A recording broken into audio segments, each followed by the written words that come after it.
Hey, Allie. Hey, Lori. Wow, Pink Cloud, what's up? Two Loris.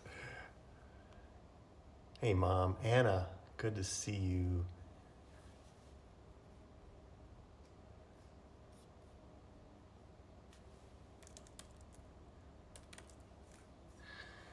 Hey, Christina Kind in the house. Kayla.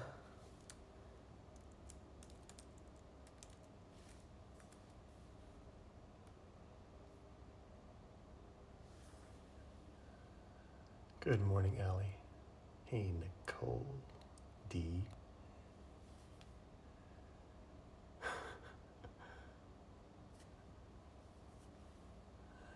Hey, Carl. Oh, Carl, we talked about tennis. I can't do 7 a.m. tomorrow because I have to meditate at 7. So we have to do 8.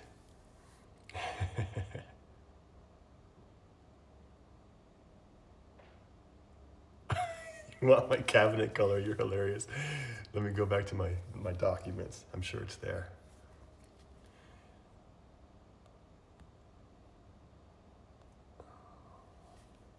So I pinned some questions here that you can read.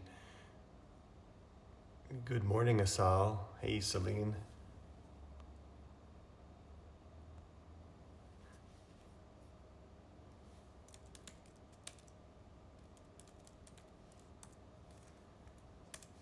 Hey, Tiffany, welcome. Glad to see you.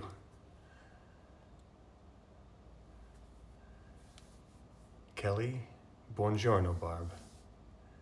Wow. I love our little group here. Let's continue talking about our relationship to the passage of time. It's a big topic in yoga philosophy. The present moment, the power of now, what's it all about? How do we relate to time?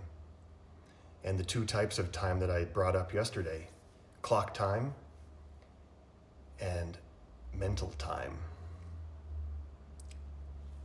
Natalie, so good to see you. This is great. Lucia, Chris Blunt, what's up? So the questions that I'd like you to ponder. So I typed them there. When do memories occur? And when do anticipations occur? What do you think?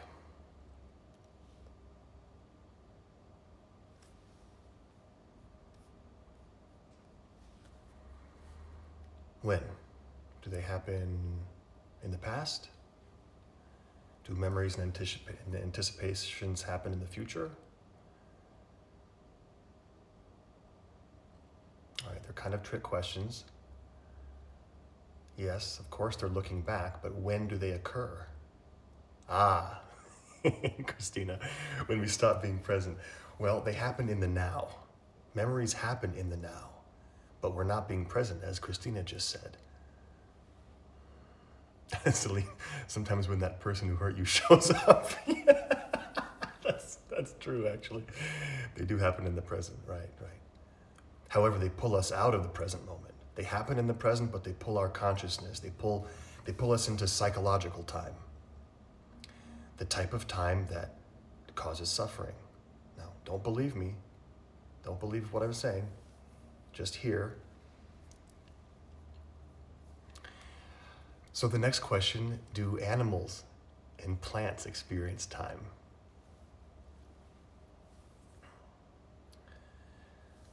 So when you see the little forest creatures preparing for hibernation and the bear prepares its den and the chipmunks put all the stuff in their cheeks and they're storing it for the winter, are they living in time?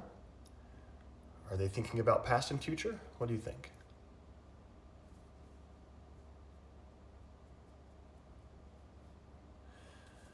Or are they operating in the now and operating with instinct, logically? Are they worried about the future? Are they anticipating? Aha. So animals do know about time passing. They know about clock time. How about plants? When the flowers open their petals to receive the sun's rays, they sure know about time. Do they worry about when the sun's going to rise, though? Do they stress over it? Aha.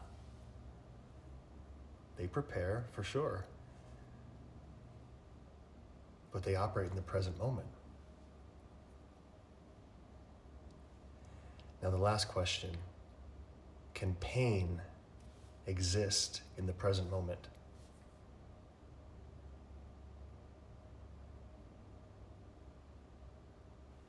Can pain exist in the now? I love asking trick questions. They're fun.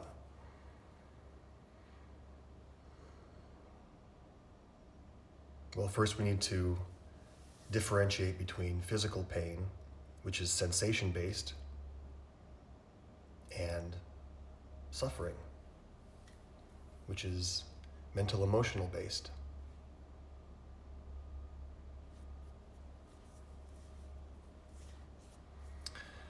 So I'd like to pose the argument that physical pain can exist in the present moment.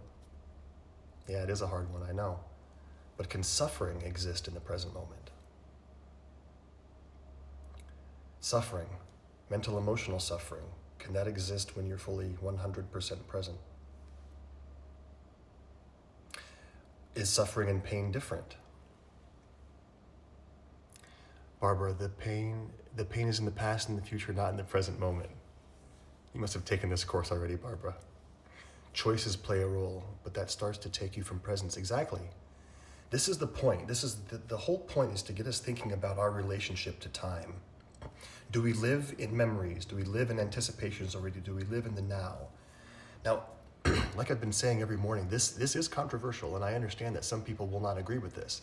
But when you start analyzing and evaluating our relationship to memories and our relationship to suffering and hurt and pain, are we present? Or are we pulled out of the present moment? We can shift it.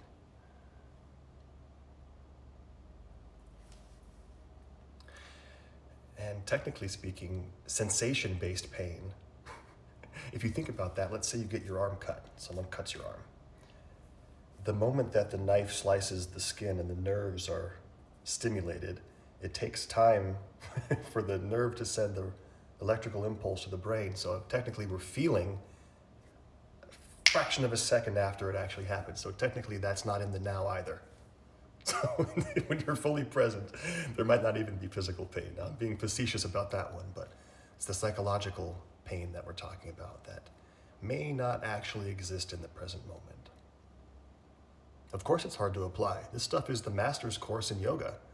This isn't learning downward dog or bird of paradise. This is the course on how to reach samadhi, how to eliminate suffering. So this is not easy. There's nothing easy about this. But why not work at it? Why not chip away at it and understand what causes us suffering? If you care about that kind of thing.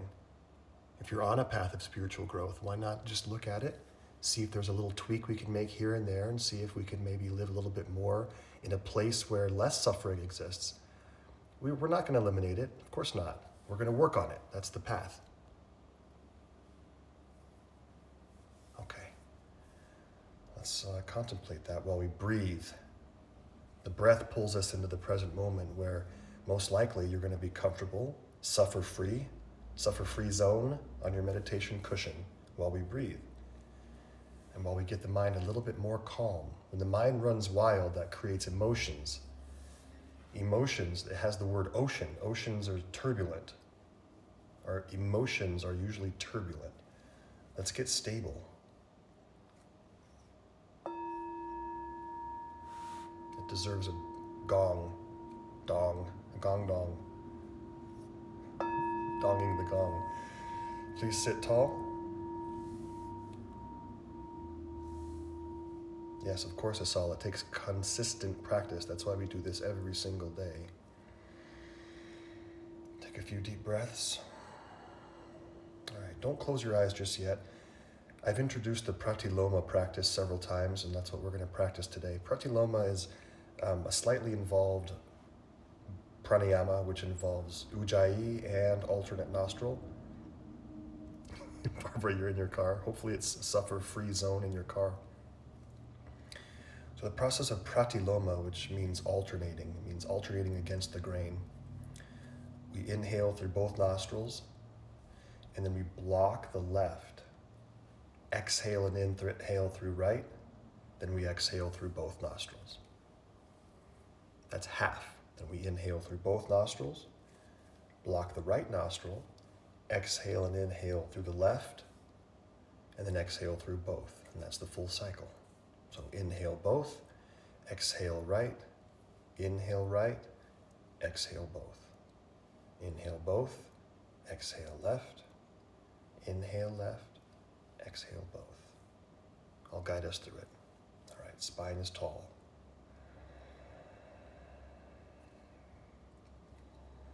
Close the eyes. Shoulders relax, face relaxes.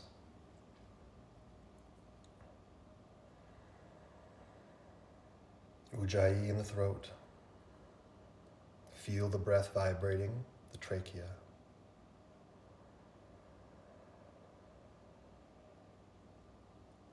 Slow the breathing down.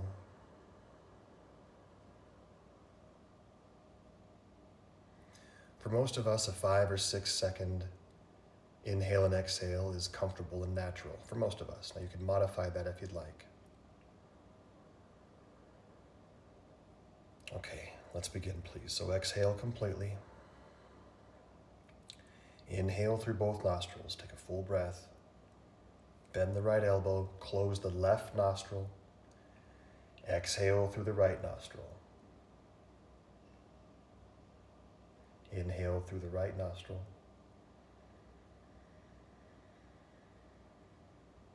Exhale through both nostrils. Lower the hand. Inhale through both. Block the right nostril. Exhale through the left nostril. Inhale left.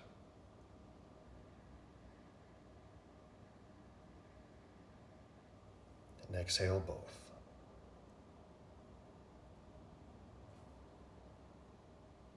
Inhale both.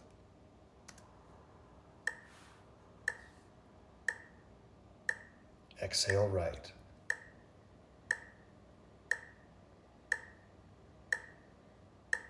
Inhale right.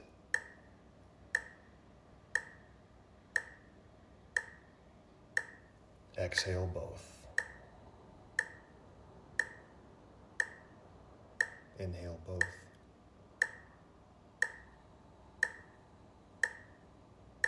Exhale left.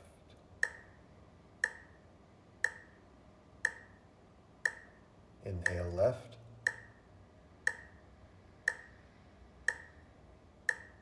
Exhale both.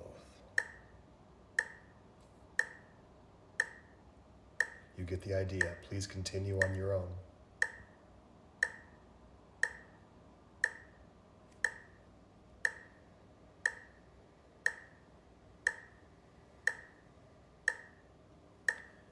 Of course, if you're getting really smooth and really subtle with this, extend the duration as long as you can comfortably.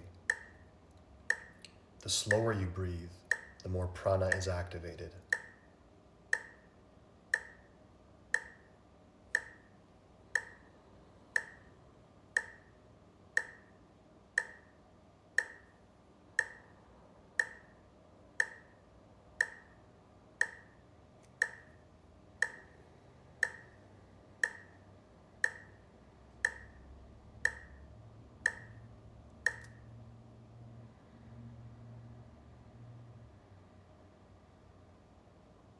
Feel free to add kumbhaka at the top of the inhale. It's morning time, so let's generate even more brahmana energy. Retaining the breath after the inhale if that works for you, only if that's comfortable. Pausing the inhale for 2, 4, 5 seconds after the inhale.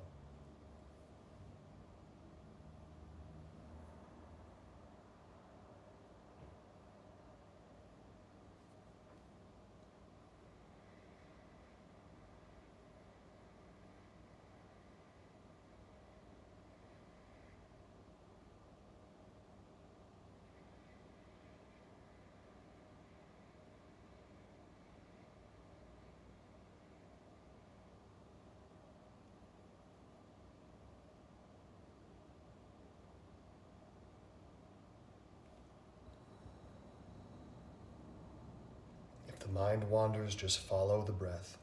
Trace the pathway of the breath with the mind. Keep the mind anchored and calm.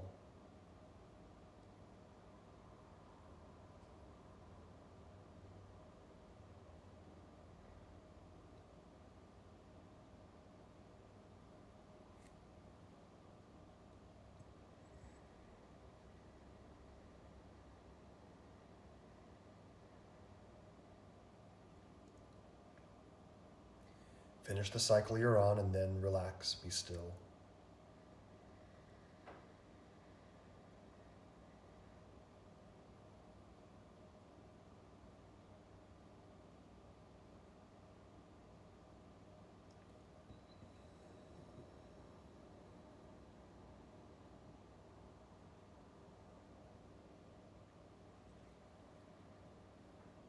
So after you finish, just let your hands rest at the knees.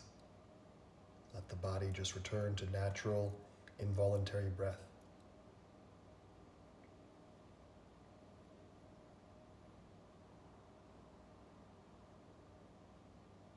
And for the next moment or two, I'd like you to contemplate your relationship to clock time and your relationship to mental, psychological time.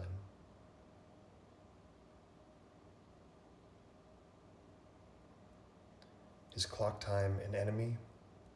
Are we rushing against the clock? Do we take comfort in psychological time?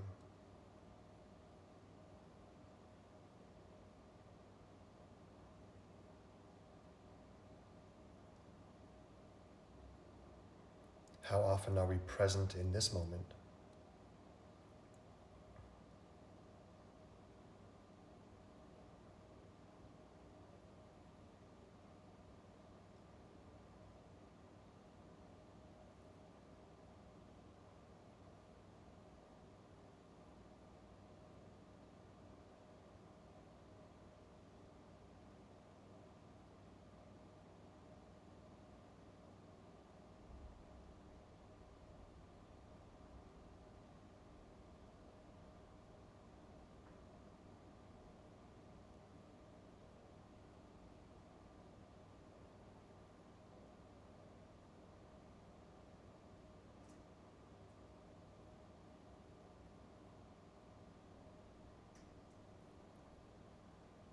Are there any changes that you'd like to make?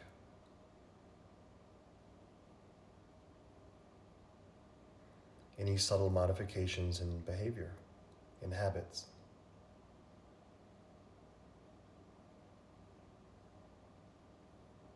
Keeping in mind that course corrections are necessary, daily, moment to moment even. The healthy evaluation and observation of our habits, behaviors.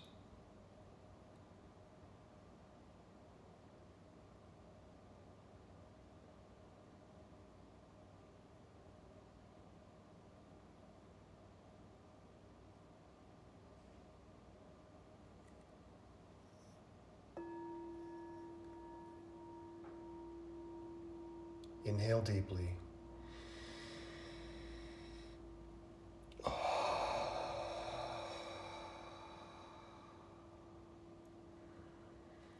Bring your palms to your chest, please. Bow the chin. Give yourself some gratitude and honor. Diving deep inside ourselves is usually the hardest thing we can do. It's usually challenging. There's stuff there we don't want to see, but we're doing it. So give yourself great gratitude and thanks. And slowly open the eyes, please. If you don't have a gratitude journal or a journal at all, it might help just to jot some notes down. When you get deeper and deeper into your routine of meditation, you'll receive insights that you might want to concretize in the physical world. Jotting some things down just helps solidify what you've realized, or whenever you put a goal down on paper, it tends to manifest magically. When you keep it nebulous in the ether, it's not anchored in anything tangible, and then it doesn't always happen. So write down a goal if you have one. All right, it's always a pleasure to chat with everyone. Thank you for all your comments and participation. See you tomorrow morning, guys and girls, boys and girls. Have a great day.